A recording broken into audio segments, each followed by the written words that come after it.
Hello students and welcome to Apala Online Pathshala. Here you can see we will discuss the activities which are of three types in this video, but for this we have to start this chapter, which is chapter number 2 of civics, making a living. The primitive man in the old Stone Age was a hunter and a wanderer.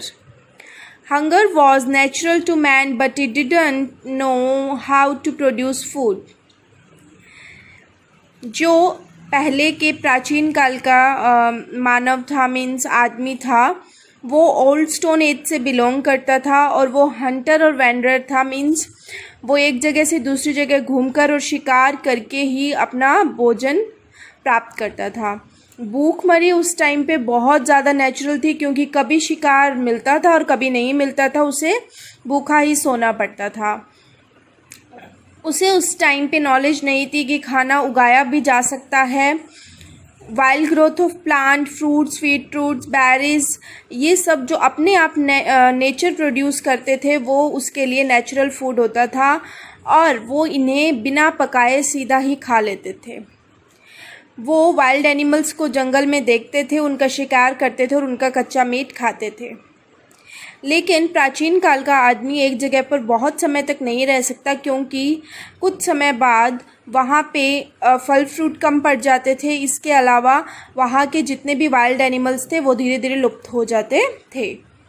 इसी के साथ साथ उसने धीरे धीरे discovery start की और एक सेटल्ड लाइफ जीना स्टार्ट किया, जहाँ पे उसने बहुत सारे ऑक्यूपेशंस अडॉप्ट किए ताकि वो अपनी बेसिक नीड्स को फुलफ़िल कर पाए। Occupation and community life.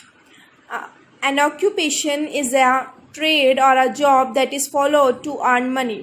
Occupation एक बिजनेस है या फिर जॉब है जिससे आप पैसे कमा सकते हो या रुपए कमा सकते हो। Economic activities of people may be divided into three groups. First one is primary activities. वो activities जो कि natural resources को use करके की जाती है, उन activities को primary activities कहते हैं। इसके अंदर जो activities आती है वो होती है agriculture, grazing of animals, lumbering, fishing and mining। ये ज़्यादातर रूरल पीपल मीन्स गाँव में रहने वाले लोग प्राइमरी एक्टिविटीज़ में इंगेज होते हैं। Next is secondary activities. वो एक्टिविटीज़ जो कि प्राइमरी एक्टिविटीज़ से जो प्रोडक्ट्स मिले उन्हें यूज़ करके की जाती है, उन्हें सेकेंडरी एक्टिविटीज़ कहते हैं। जैसे प्राइमरी एक्टिविटीज़ में कॉटन उगाई गई और उसे फिर इंडस्ट्री में ले जा करके कॉटन से क्लॉथ बनाना ही सेकेंडरी एक्टिविटी में आता है। टर्शियरी एक्टिविटी, इस एक्टिविटी में वो एक्टिविटीज़ आती है जो कि सर्विस पर बेस्ड होती है। For example education, health, transport and trade to the people. लोग अलग अलग ऑक्यूपेशन पे इंगेज हैं और ये सब एक दूसरे पर इंटरडिपेंडेंट है। फॉर एग्जांपल अगर प्राइमरी एक्टिविटीज़ है तो वो रॉ मटेरियल प्रोवाइड कराती है सेकेंडरी एक्टिविटीज़ को, और प्राइमरी एक्टिविटीज़ जो एग्रीकल्चर इंक्लूड है उसी से टर्शियरी एक्टिविटीज़ के लोगों को भोजन मिलता है। सेकेंडरी एक्टिविटीज़ हैं तो वो प्राइमरी एक्टिविटीज़ को मशीन प्रोवाइड करवाती है और अपने जो इंडस्ट्रीज़ के फिनिश प्रोडक्ट हैं वो टर्शियरी एक्टिविटी के लोगों को यूज़ करने के लिए देती है। जबकि टर्शियरी एक्टिविटीज़ के लोग अपने सर्विसेज प्रोवाइड करवाते हैं किनको, प्राइमरी और सेकेंडरी एक्टिविटीज़ के लोगों को। तो ये तीनों एक्टिविटीज़ के लोग या तीनों एक्टिविटीज़ एक दूसरे पर इंटरडिपेंडेंट है। You can understand this by this diagram also. Next is rural livelihood. Indian economy पूरी तरीके से एग्रेरियन है। क्यों? क्योंकि वो एग्रीकल्चर पर बेस्ड है। अकॉर्डिंग टू 2011 सेंसस 100% में से 68% पॉपुलेशन ऐसी है जो गांव में रहती है और उसमें से भी 65% ऐसी है जो कि खेती में इंगेज है। जो वहाँ के लोग हैं वो ज़्यादातर प्राइमरी एक्टिविटीज़ पर बेस्ड है, जैसे agriculture, animal rearing, lumbering, fishing and mining. बहुत कम लोग हैं जो कि सेकेंडरी और टर्शियरी एक्टिविटीज़ में इंक्लूड हैं, और वहाँ की सेकेंडरी एक्टिविटीज़ रूरल एरिया की मतलब या तो वो लुहार होगा, सुनार, खाती या फिर कोई खादी इंडस्ट्री में जुटा हुआ आदमी। टेरिशरी एक्टिविटीज़ में वहाँ का मतलब है टीचिंग, पढ़ाना, पोस्ट ऑफिस में काम करने वाले लोग, इलेक्ट्रिक सप्लाई वर्कर या फिर वेजिटेबल वेंडर्स जो कि सब्जियाँ बेचते हैं। अब रूरल एरिया में रहने वाले फार्मर्स को हमने 4 और 5 टाइप्स में डिवाइड किया है। First one is landless agriculture workers. ये वो फार्मर्स हैं जिनके पास अपनी खुद की ज़मीन नहीं है और वो दूसरों की ज़मीन पे काम करके ही अपना गुजारा करते हैं। इन्हें ये बीपीएल के अंदर आते हैं, मतलब below the poverty line, means गरीब से भी नीचे। और 30% मतलब जितनी रूरल पॉपुलेशन है उसमें से 30% ये लैंडलेस एग्रीकल्चर वर्कर्स हैं। मार्जिनल फार्मर वो हैं जिनके पास 1 हेक्टेयर से भी कम लैंड है और वो इस लैंड को से अपनी ज़रूरतें, अपने परिवार की ज़रूरतें पूरी नहीं कर पाते, इसलिए वो भी एज अ लेबरर किसी और के खेत में काम करते हैं। स्मॉल फार्मर्स, इन फार्मर्स के पास 1 से 2 हेक्टेयर की लैंड होती है और ये अपनी खुद की सिंपल लिविंग मीन्स अपने परिवार का गुजारा करते हैं बाय प्रैक्टिसिंग सब्सिस्टेंस एग्रीकल्चर। अब सब्सिस्टेंस एग्रीकल्चर क्या होता है वो हम देखते हैं। सब्सिस्टेंस एग्रीकल्चर इंडिया के बहुत सारे पार्ट में प्रैक्टिस किया जाता है। सब्सिस्टेंस एग्रीकल्चर वो एग्रीकल्चर है जिसमें क्रॉप्स उगाई जाती है ताकि फार्मर्स और उसकी फैमिली अपनी ज़रूरतें पूरी कर पाए, ना कि किसी और को बेचने के लिए। ये एक ही खेत में अलग अलग टाइप के क्रॉप्स उगाते हैं ताकि इनके फैमिली की नीड्स फुलफिल हो पाए। और ये जो फार्मिंग है ये इंटेंसिव है, इसीलिए इसको इंटेंसिव सब्सिस्टेंस एग्रीकल्चर भी बोला जाता है। You can see here is the pic of subsistence agriculture by using old technology. Animal play a major role in the subsistence agriculture. जानवरों का बहुत सब्सिस्टेंस एग्रीकल्चर में ज़्यादा जानवरों का इस्तेमाल किया जाता है। इनका इस्तेमाल जानवरों का ट्रांसपोर्टेशन के लिए भी किया जाता है और ये जो वेस्ट प्रोडक्ट एक्सक्रीट करते हैं अपनी बॉडी से, इनसे मैन्योर मीन्स खाद बनाई जाती है जिनसे खेतों को फर्टिलाइज किया जाता है। रिच फार्मर्स, ये वो फार्मर्स हैं जिनके पास 5 हेक्टेयर से ज़्यादा लैंड होती है। ये कॉमर्शियल एग्रीकल्चर प्रैक्टिस करते हैं, मीन्स वो एग्रीकल्चर जिसमें इतना ज़्यादा प्रोड्यूस होता है कि वो उस क्रॉप को फिर मार्केट में सेल भी करते हैं। इस रिच फार्मर ज़्यादातर मॉडर्न मशीनरी और मॉडर्न मेथड्स इस्तेमाल करते हैं खेत में खेती करने के लिए। अर्बन लाइवलीहुड, अभी तक हमने रूरल एरियाज़ की बात की, लेकिन अर्बन एरिया में भी लोग अपनी ज़रूरतें पूरी करने के लिए और फ्यूचर रिक्वायरमेंट पूरी करने के लिए काम करते हैं। ज़्यादा डिफरेंस वो ये है रूरल और अर्बन एरियाज़ में कि जो रूरल एरिया के लोग हैं उनको कैश में पेमेंट नहीं होती, बल्कि उनको ऐसी चीज़ें दी जाती है जिन्हें वो डेली यूज़ में ले सकते हैं, जैसे फूड, क्लॉथ और हाउस। 2011 सेंसस के अकॉर्डिंग 32% लोग हैं वो अर्बन एरियाज़ में रहते हैं। जो अर्बन एरियाज़ में वर्कर हैं वो प्राइमरी एक्टिविटीज़ में बहुत कम इंगेज्ड हैं।